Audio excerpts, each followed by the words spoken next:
Je me souviens d'un salarié qui, lui, sa passion, c'était tout ce qui était en lien avec l'alpinisme, etc., un jeune. Et récemment, en fait, il est revenu vers nous et on a appris qu'il avait pu travailler sur le nettoyage de l'Arc de Triomphe.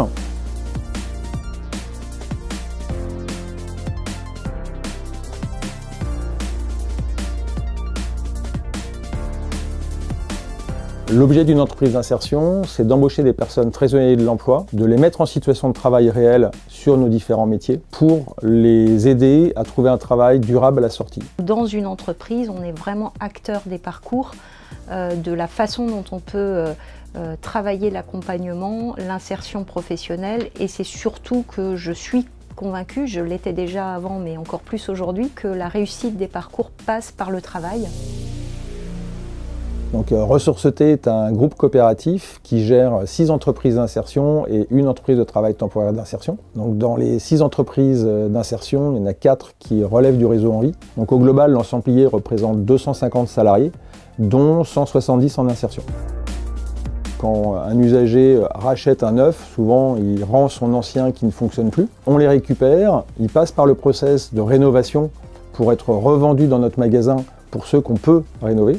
Et ceux qu'on ne peut pas rénover repartent pour faire du recyclage matière. L'objectif, c'est que rien ne se perd et tout est réutilisé.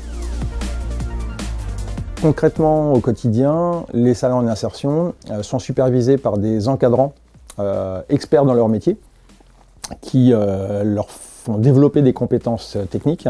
Et à côté, on a également des chargés d'accompagnement socio-professionnel qui les aident à résoudre au départ leurs problématiques extra-professionnelles. Donc ça peut être la problématique d'accès au logement, ça peut être des problématiques de dette financière, des problématiques de santé, tout ce qui peut être un frein à l'emploi au démarrage, mais qui les accompagne tout au long du parcours et aussi pour préparer la sortie. Concernant les sorties, en moyenne, on comptabilise 75% de sorties dynamiques depuis plusieurs années maintenant.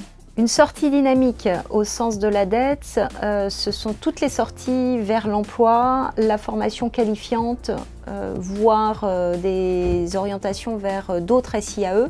Notre métier, c'est pas de former des électroménagistes. En l'occurrence, c'est relativement rare qu'on place des salariés chez Darty, Boulanger ou dans les enseignes de l'électroménager.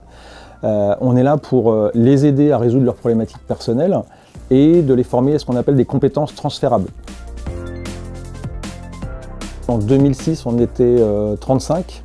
Aujourd'hui, on est 250. Concrètement, ça veut dire qu'on se développe, qu'on a besoin d'investir et pour développer, financer ce développement, on a besoin de partenaires financiers. C'est dans ce cadre que le Crédit Coopératif aujourd'hui est notre partenaire. Dernièrement, ils nous ont aidés dans le financement pour créer une entreprise, tout un site à Brest.